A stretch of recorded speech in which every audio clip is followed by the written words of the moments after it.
How you guys doing? It's Carlos Molina with Projekt Cars, and today we're going to discuss a little bit about SEMA. I know many of you who follow us, you understand by now that SEMA is not a car show, although there's a lot of high-end, best-of-show vehicles that are displayed at SEMA. But for the most part, the most classic definition, it's an expo. It's pretty much like any other industry expo, where companies are showing their best products for the consumers to either make purchase orders or start relationships so they can distribute those products throughout the world. And the products are for cars, so you expect to see the best cars displaying those products. So every year since 2000, we have tried to bring our own flavor, Projekt Cars flavor of vehicles to SEMA.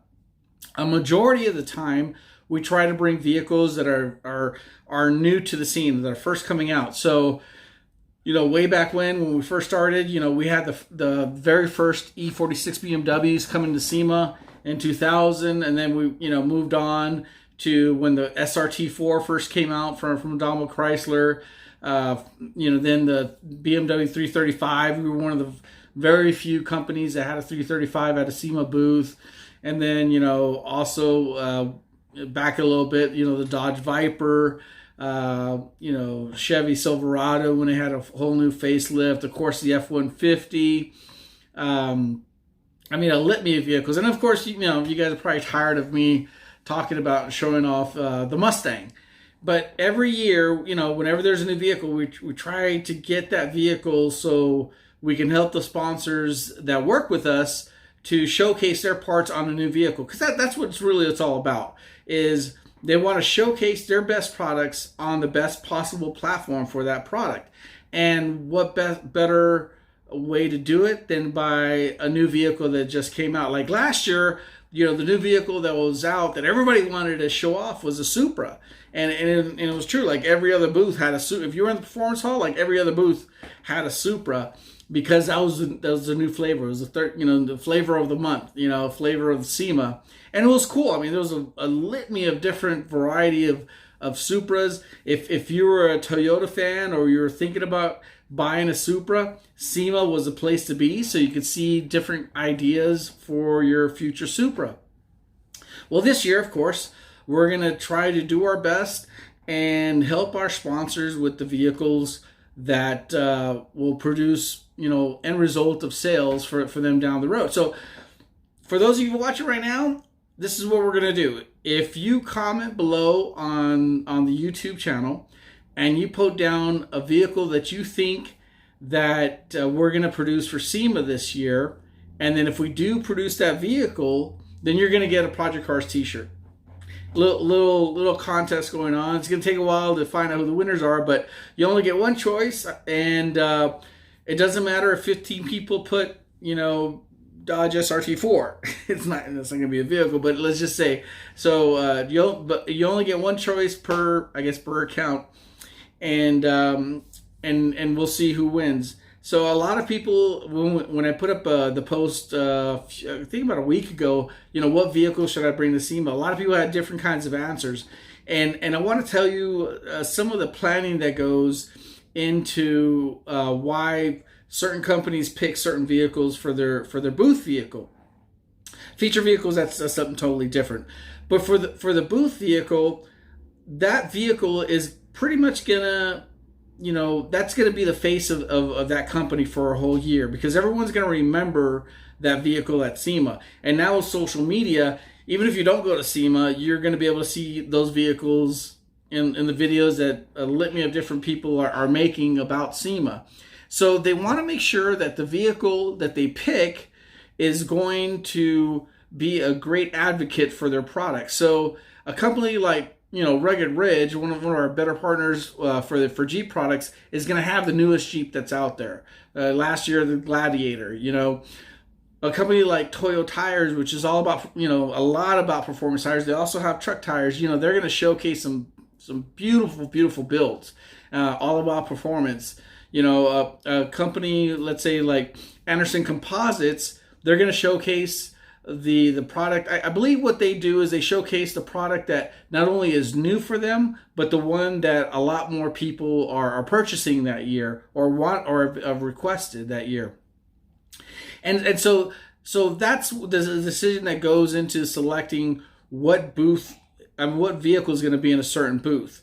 There's sometimes we have a little bit of say or give some suggestions to companies, but a majority of the time it's a vehicle that's already thought out through their marketing team, and they want that vehicle to represent that company. And so we try to do our best to provide those vehicles. So in the end, the whole thing is all about sales. The whole thing is all about how much more product we're going to sell by investing thousands and thousands of dollars for this SEMA booth. And it does cost a lot of money for SEMA. It's not like, you pay $45 for registration at a car show. These companies are literally spending thousands and thousands of dollars just for the space at SEMA. Just to give you an example, a 10 by 20 booth, it doesn't fit a car. A 20 by 20 booth will fit a car somewhat adequately. And multiply that, 20 by 20, multiply that by another 20, and that's what's the cost for just the booth space. That doesn't include all the shipping they got to do for the parts that are going into the booth, the carpeting in the booth, the furniture in the booth, the cleaning of all said products, and then if they have this huge immaculate booth that displays their logo and all their products, that's another $20,000-$30,000. Sometimes, up to $100,000, depending on the size of the company. At the end of the day, most companies are investing at least $50,000 for their booth at SEMA. It's not like a car show where you spend $1,000 and you get a 30 by 30 booth. No, it's way beyond that. So you got to understand the enormity, the importance of ensuring that the SEMA vehicle goes with what the company's marketing initiatives are. And so you can't just say, hey, my vehicle's won best of show in all these places in Alabama, and it should be in that SEMA booth. No, it might be great for your demographics or the people that you're around, but it might not be the best vehicle in tune for that company.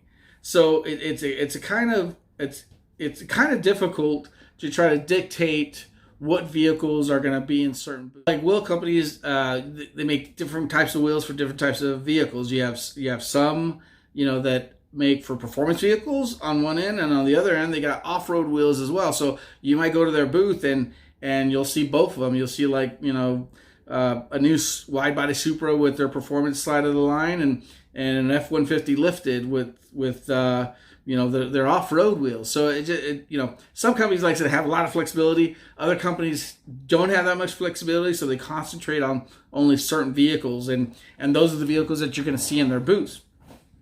So it's kind of a little bit of a negotiating when we're trying to get a certain vehicle in a booth.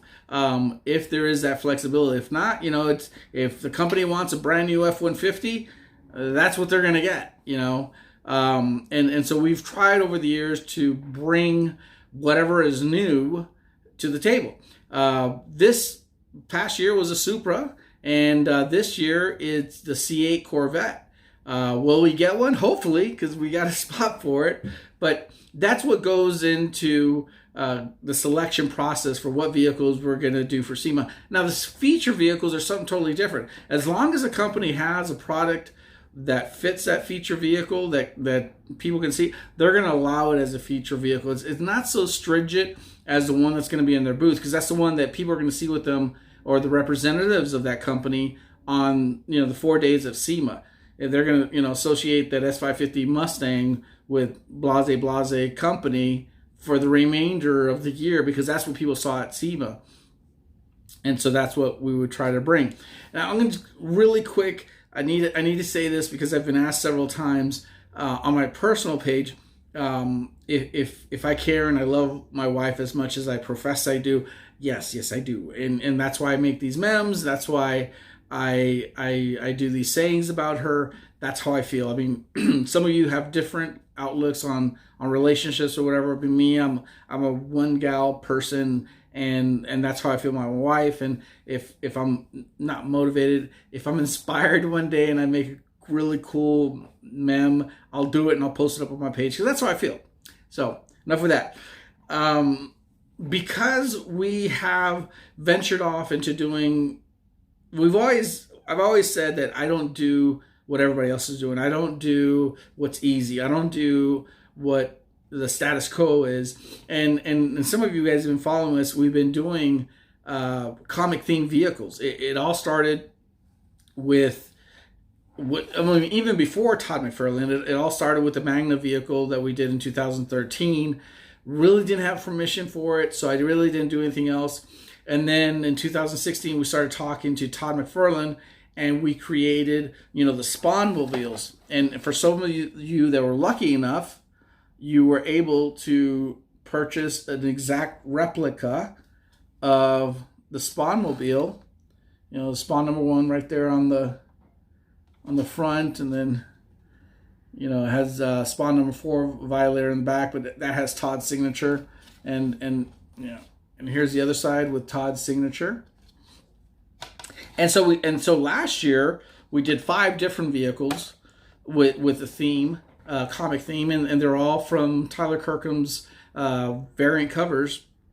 They did very, very well, and they moved. Some of these vehicles are going to be in print coming up in the next month. I hope you guys purchase those magazines, and we're going to have a totally different discussion about magazines later on.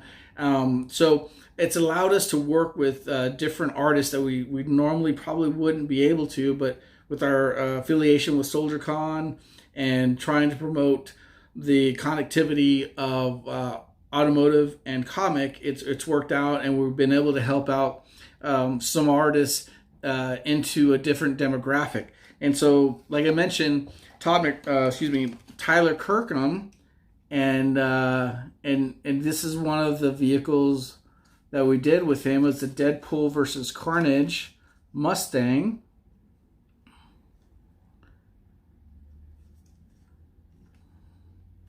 And very cool looking vehicle. So we're going to do more of those. We're going to do more of those this year. And I hope we do as many as we did last year.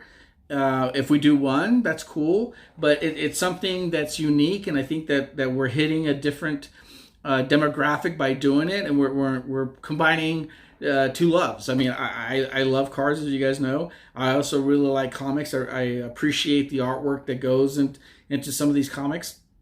I have my own favorites, and because of people like Guy Caldwell and Jeff Dixon, I'm able to work with these great artists and produce some different artwork. We're putting their artwork on a different canvas, being the cars. And for those of you that are interested in purchasing one of these, let me know, and I'll get you in touch with the person that's making these for us. So I really hope you enjoyed our talk about SEMA and what goes into the selection process for getting a vehicle into SEMA. I'm very, very open as far as what anything that I do takes, what process I've gone through to make something happen, or what steps I have taken to make something happen. So if you have any questions, feel free to put them at the comment list below. Contact me. There's a lot of information. There's a lot of misinformation about SEMA. I will give you, 2 decades worth of knowledge and provide you the information coming from me. There's no reason for me to hide anything. If you want to try to do the same thing I do, feel free. If you need my help, cool. That's great. If you think you can do better than me, awesome. I'd love to see more artists work on the SEMA floor. And, it's great for both industries. And if you like what I'm doing, let me know. We're going to be doing a lot more videos on products this year. I'm kicking myself because I haven't done it in the past, but we're going to be reviewing a lot more products, letting you know why we like certain companies, like Rugged Ridge, like MGP, why we use those products year after year after year after year. And, some people might disagree with us, but we're going to tell you the truth. I'll tell you why. So I hope you guys stick around. You get your friends to subscribe. And until then, I'm going to do a little video of these after this. But until then, keep it posted and keep it tuned.